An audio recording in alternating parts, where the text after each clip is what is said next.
Good afternoon and welcome to the Pinell County Community College District Governing Board meeting. In observance of the current Centers for Disease Control and Prevention guidelines and Arizona Governor Douglas Ducey's Executive Order 2020-52 regarding social distancing, this meeting is being held virtually. I would like to acknowledge those from Central Arizona College in attendance.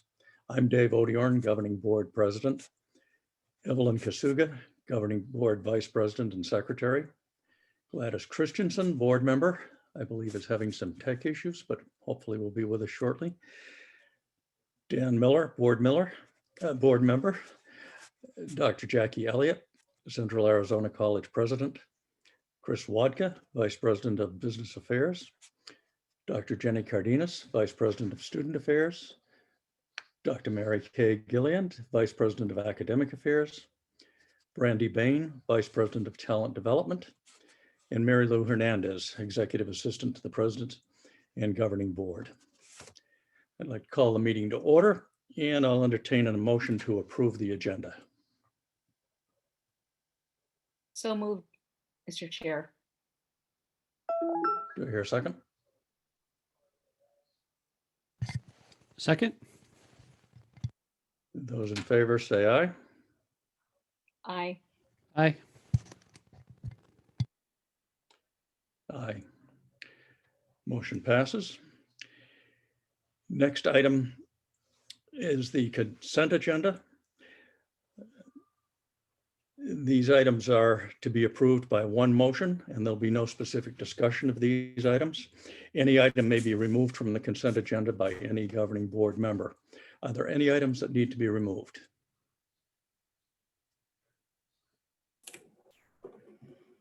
Hearing none. May I have a motion to approve the consent agenda? Motion to approve consent agenda. Second. Thank you. Moved and seconded. Any discussion? Mary Lou, would you please take the roll call vote? Yes. Ms. Kasuga, Yes. Mr. Miller, Yes. Dr. Odiorn, Yes. Mrs. Christensen.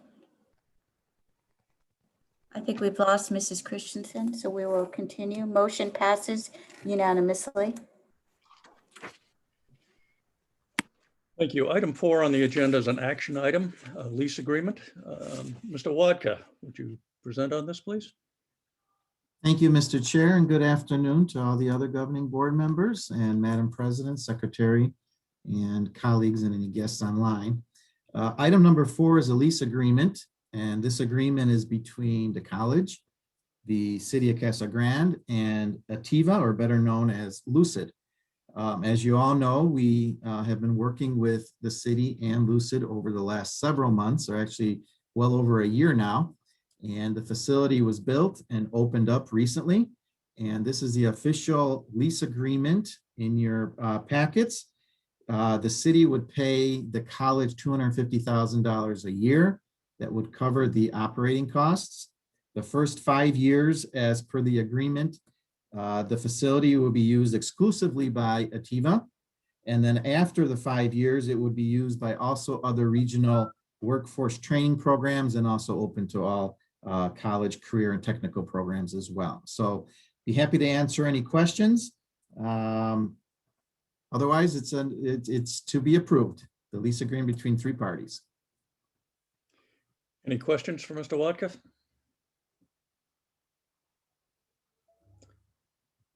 Hearing none, I would entertain a motion to approve the lease agreement. I so make that motion to approve this agreement excitedly, by the way. Thank you. Hear a I'll second that excitedly as well. Thank you. Any discussion?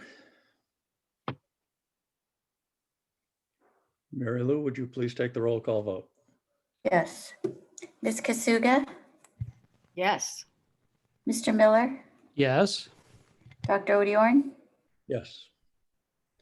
motion approved unanimously. Thank you. Next on our agenda is a report from the college president. Dr. Elliott? Good afternoon, President Odiorn, other governing board members, faculty, and staff that are with us today. First, let me thank you for approving the lease agreement. As you know, this project has been something I've been working on for almost 2.5 years. So to kind of bring it to close, I appreciate you helping us finalize that. And for my district update, just on that note, the training center is complete and training has actually begun in the center.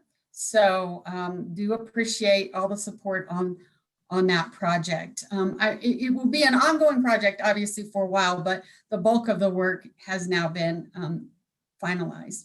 I also want to share with you that the college has achieved the 2021-22 designation as a bronze military-friendly institution, which is a huge accomplishment for the college. And I think a lot of that is part to the work of Liz Barrett and also our new CVET center that we have on campus. I also want to share with you that hands-on experiential learning and athletic practices and competitions have been going well. And we've only had students and 13 employees reporting testing positive for COVID-19.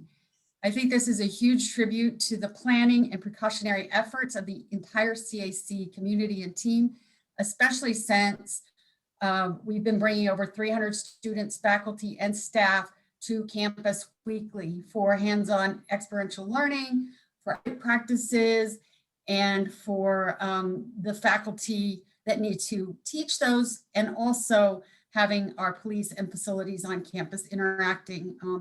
That this is a tremendous effort on everyone's part. And so I'll sum up my district update and see if you have any questions about that before I move on to some interesting pieces of legislation. Any questions from the board?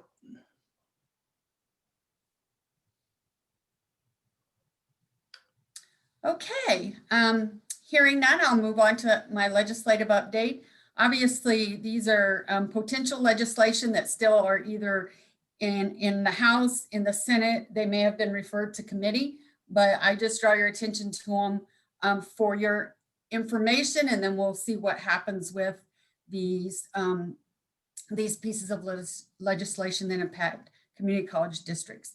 So the first is House Bill 523 that would actually allow community college districts with a population of under 750,000, to offer 4-year baccalaureate degrees. Obviously, that would pertain to CAC.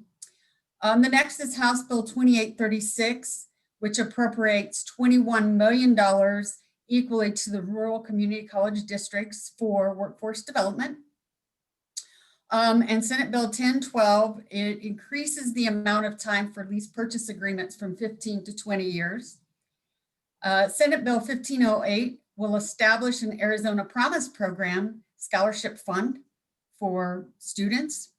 And House Bill 2597 would allow non-credit workforce training to be included in the calculation of full-time equivalent students. So I will see if you have any questions about these particular pieces of legislation that I'm currently watching or involved in helping get through. Any questions for Dr. Elliott on the legislation?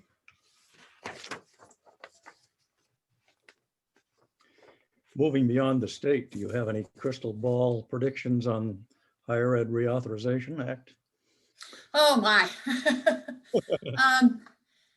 You know, it will be interesting now that there's the new head of the Department of Education. I'm hoping they'll simplify the Higher Ed Reauthorization Act. There still talks about the simplified FAFSA, which is obviously a benefit to our students, but I haven't heard a whole lot on those fronts, just mainly because of the person was just appointed, I think, what, last week or the week before? It's been fairly recent. But I'll keep you posted. Very good. Any other questions? Thank you, Dr. Elliott. You're welcome. Mr. Wadka, business affairs reports, please. Thank you, sir, and good afternoon to everyone once again. Two reports this afternoon, the monthly budget and also the awarded bids. In terms of the monthly budget, you'll see in your packets, it's a December 2020 to a December 19 review. The expenditures as of 2020 are at 41.59% of the budget, which is a slight increase of 0.8%. Last December, we were at 41.51. So pretty much running on schedule when you do a 6-month to a 6-month analysis. Some of the things to point out in your reports, mainly on the revenue side, you'll see that obviously with tuition and revenue, tuition and fees, I should say, we're still lower than last year, and that's due to the decrease in enrollment with the COVID situation. You'll see the state appropriation is lower than the 2019 figure due to the fact, if you recall, last year we had a one-year kind of bump in appropriation dollars, therefore the difference on that. And then the only other thing is other revenues looks significantly higher compared to last year. And that is due to changes in our insurance carriers. When we switched over for our insurance, we had monies that were left over in the old Blue Cross Blue Shield that was forwarded over to us. So that's about it on the operating funds. On the auxiliary funds in your packet, you'll see the auxiliary revenue overall is a decrease. That's mainly due to decrease in revenues from the dorms. And the decrease also in auxiliary expenses is due to the fact that this year, the year we're in for the budget, the EMS and the fire sciences were moved over to the operating funds.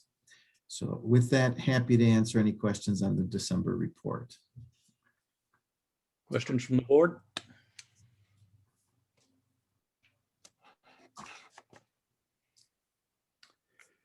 Hearing none, we'll move on to the monitoring report.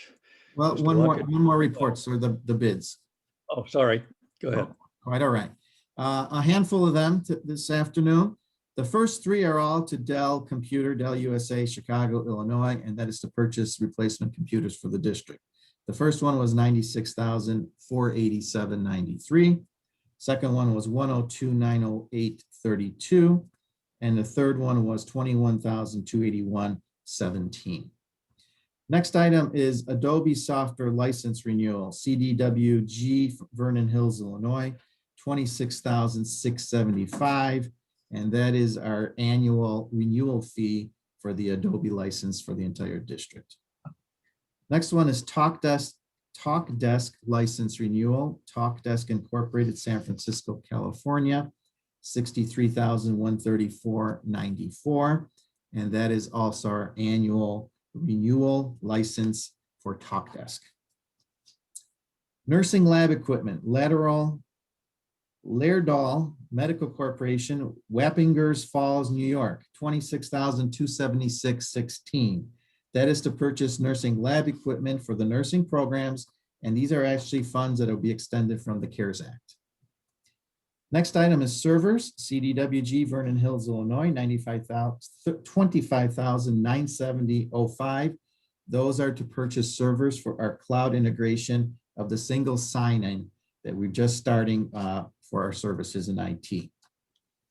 PC management software, Dell USA, Chicago, Illinois, $66,590.70.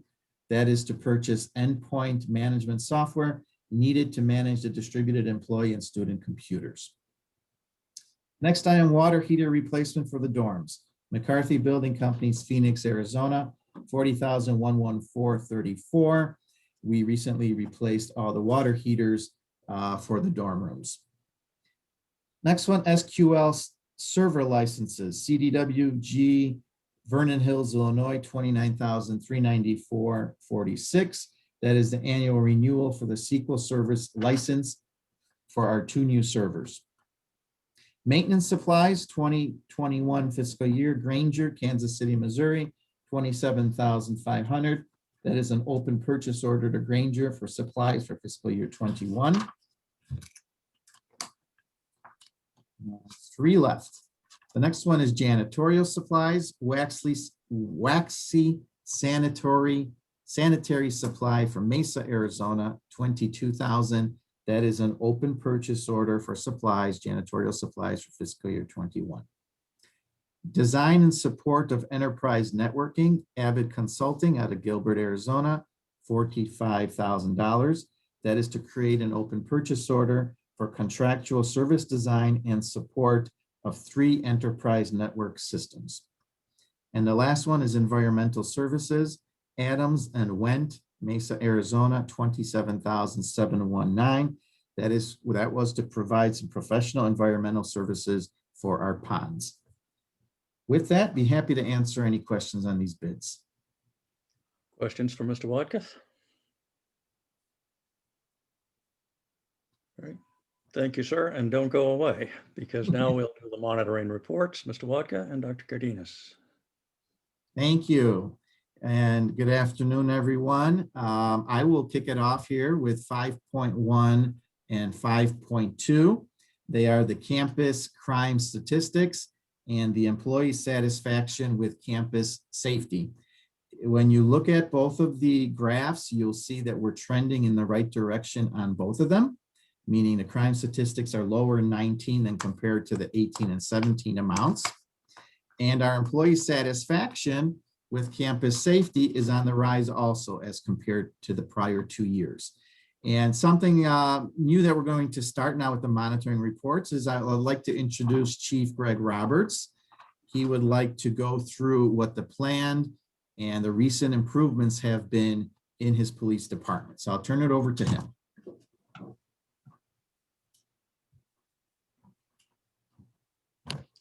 Good afternoon, Chief. Thank you for joining us. Good afternoon, Mr. Chair, Governing Board, Dr. Elliott, and guest. I know you have the report in front of you, so I'm not going to key in on each bullet point. But what I want to talk about is we've developed a 3-tier approach to enhancing safety at the college.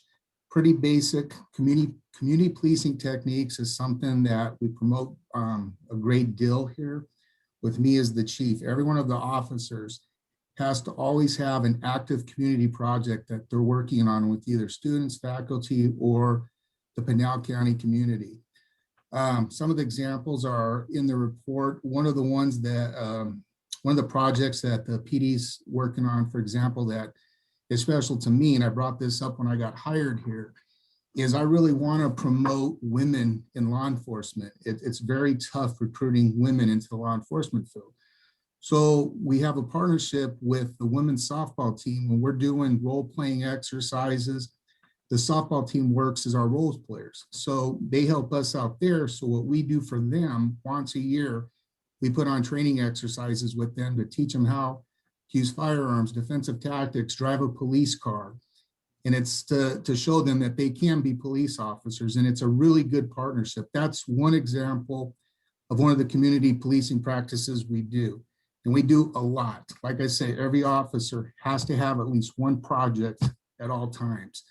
The second way we've improved statistics and safety at the campus is really working with our IT section to promote technology. We've added over 130 new cameras to the various campuses. And one of the things I'm very proud about is this year we finally, for the first time, have added 30 surveillance or safety cameras at the Superstition Mountain campus. So we're really enhancing the safety there, and it's working as a prevention technique for theft, trespassing, and that type of stuff.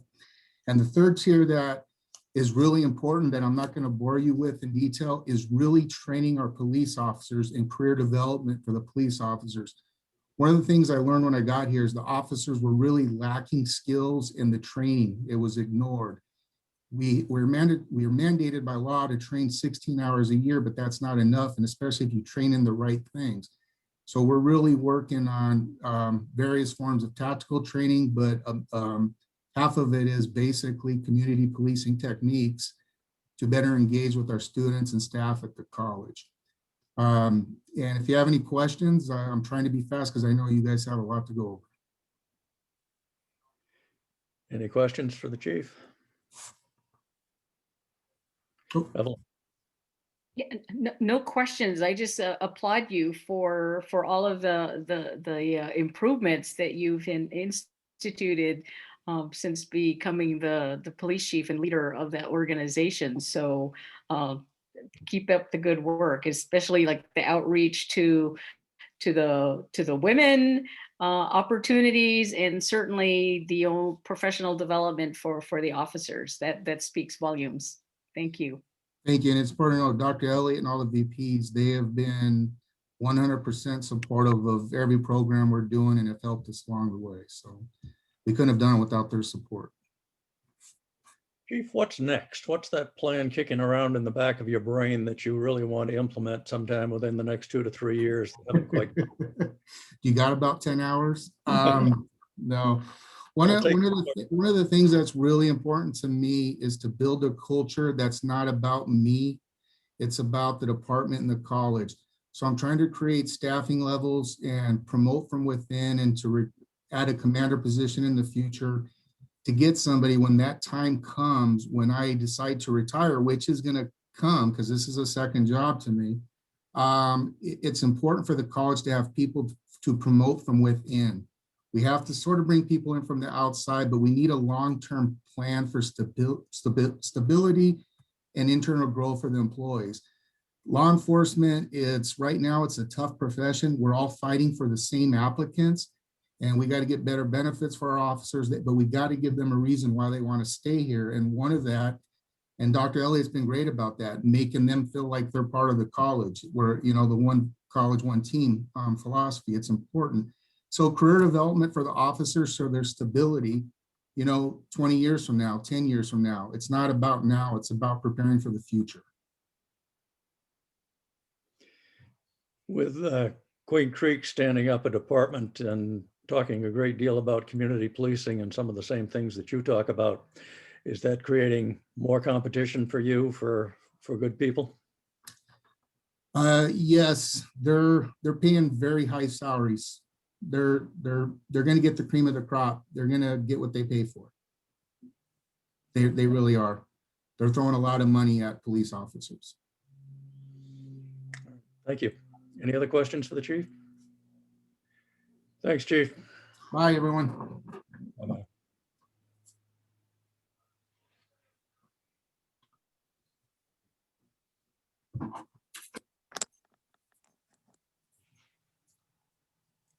Well, I'll turn it over now to Jenny and Sherry. All right. Well, good afternoon, everyone. I'd like to introduce Dr. Sherry Lacone, who is our Executive Director for Enrollment Services. She's going to assist me through this presentation. Once we go through and discuss the recent and planned improvements, she has actually been the point person on many of the different projects that we'll be talking about, and can answer the questions much better than I can, having been in the middle of all of them and working with all of them.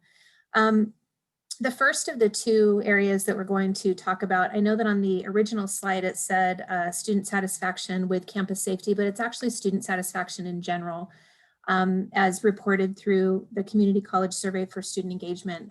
It's a survey that we have our students, and there's a staffing component as well, that we go through and have them complete every 2 years. So we completed it in 2019. We'll complete it again this year, and look for results as well. So one of the things that we're talking about today is the overall student satisfaction measured by this survey. We do have a goal set of 85%. We are in line with our peer institutions, but we did see, I was looking at the wrong slide, I'm sorry, a little out of it today. A goal of 95%, we did see a little bit of a decline in our student satisfaction in 2019. And as you can see, the number was reduced from 94% to 90% in 2019. And I really stopped and tried to think about, as the students were going through this survey, what potentially might have been going on during that time that would lead to a reduction in their satisfaction. And basically the question that they're asked is, would you recommend this college to my family and to a family member or friend? And this is a huge point for us. And I do have to stop and look at the fact that a 90% is still technically an A, but it is not where we want to be. And one of the biggest things that we can look at during that time period is when we had the major component of turnover in our student information system. And we know that we've had some challenges with our admissions application and registration, and have really come a long way in the last couple of years. And we'll talk about some of the things that we're doing to improve that as well. The second is looking at our student diversity. And the way that we measure student diversity is in comparison to the diversity in the county. So we want our student population to match the population of, or be similar to the population of our county. So this is an area that we've actually been very successful in recruiting and assisting and working with many of our students from diverse populations from throughout the county. So if we look at the two combined, really the focus that we have is on the student satisfaction as a whole. And many of the ways that we've worked to improve satisfaction has been to really look through our processes and remove barriers. We have done extensive work, and I know that Sherry can speak to this definitely, of cross-training our student accounts with financial aid, with advisors, with registration, with enrollment services to really work together and be able to provide a service to students. Just this year is the first time we've ever had, for instance, advisors have access now to our financial aid screens, for instance, to be able to see struggles that a student might be having as they're processing their financial aid, rather than having to say, let me connect you to someone else or let me find that answer for you. So I think that's definitely one of the big things that will help with student satisfaction.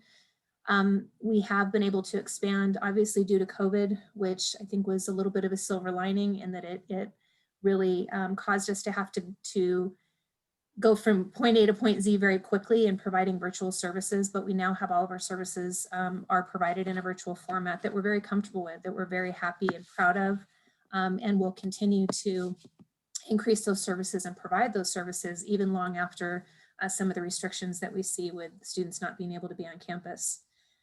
We did have a very quick disbursement of laptops for our students for laptop lending. We've had many students who have taken advantage of borrowing laptops from the college. We also were able to distribute and are still distributing funding to students based on emergency situations that they have found themselves in due to COVID. Just expansion of so many things that we've been able to offer to students to help them where they are. And much of that has come from asking students what their needs are. We've done many call campaigns. Sherry has implemented with her team call campaigns to reach out to students just to find out how they're doing and what their needs are based on our current situation. So much collaboration with academics, with IT, with our learning center. Our tutors are assisting with the phone calls. Our IT department is working with the learning center and providing the laptop lending system. So everyone is just working tremendously together. The things that we kind of have on the horizon, the things that are planned for the future, are really developing and continuing to develop our career and program navigation and transitioning our advisors from schedule building in the way that we've seen it in the past to being career navigators and assisting with helping students and faculty to help students with their career planning.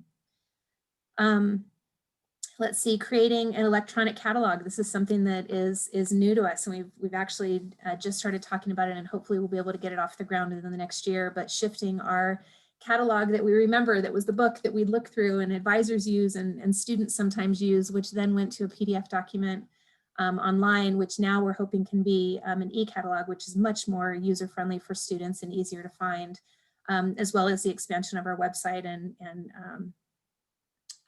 better, making it much more user-friendly. Let's see, gosh, we have a lot of things. The next thing that we are really focused on and excited about, we have been trying to continue to maintain our admissions application. As I indicated before, we did have struggles with our initial implementation of the admissions app and are now looking to move in a different direction with a new admissions application that has been built to meet the needs of our students. We were able to create documents that showed exactly what we want our students to be able to see and the interaction we want them to have as they're applying to the college. And the company that we're going with that we're moving forward with is developing that application just for us. So it's really exciting that it will meet the needs of our students as they've indicated and where their pain points have been. So I'm going to stop there. I know that was a lot. What questions can we answer? And Sherry's here too to answer questions if you have anything specific about any of the programs that we talked about. Any questions from the board? What's your target date for going live with that e-catalog? You know, I will have to get back to you on that one. We're in the process of determining the best company to use and kind of how to move forward. So I don't have a specific timeline at this point, but we're very excited. We're just in the beginning phases of it. So my hope would be our brand new catalog for this year comes out just in the next couple of weeks. So the hope would be that we would be prepared for the next catalog next year to go live in an electronic version. Thanks. I went through that process with another institution, and it's there's a lot to consider, a lot of Yeah. options. For sure. Any other questions? Evelyn, do you have a question? Oh, sir, I was just giving a thumbs up to Jenny and the team. Well, I'll ask both of you, Sherry and Jenny, the same question I asked the chief. What's next beyond what you're doing now in this area? What's the project that's Dreamware at the moment, but you're hoping for somewhere in the next 2 or 3 years? Jenny, if you'd like, I can tell you what's on the horizon in my future forward brain. We are working on a sort of an overall communication strategy that encompasses many different aspects of communication, not only to students, but within our staff and within departments. And so we are bringing on multiple tools to accomplish that. So I wouldn't necessarily say that this is a dream.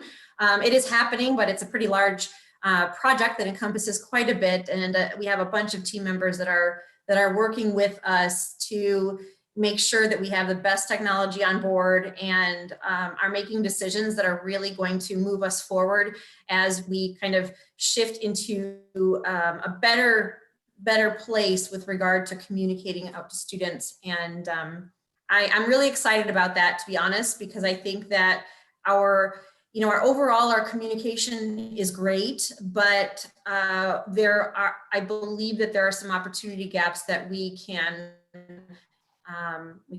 certainly sort of cross the bridges. So I think communication overall for us, I mean, some examples, some things that we have already implemented right now during COVID are, for example, our virtual call center, which is TalkDesk. I believe you heard, the appropriation or the funds that are going out for TalkDesk in the prior in the presentation from Chris. We also implemented during COVID Ocelot, which is an AI an automated information chat bot that cruises our website, gathers information, digitizes it within the bot, and then is able to spit out answers to questions without any of our employees and our staff touching that. And that's been a great help to us. And we're looking at several different systems that will address wait time for students. And of course that goes into the students' satisfaction aspect as well.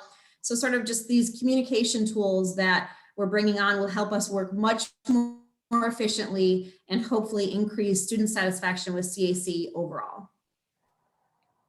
Great, thank you. Any other questions? Anyone? Wonderful. Thank Well, you. that concludes our agenda. Our next governing board meeting is scheduled for March 23rd, 2021. And we'd like to thank everyone for attending our virtual meeting today. Meeting adjourned.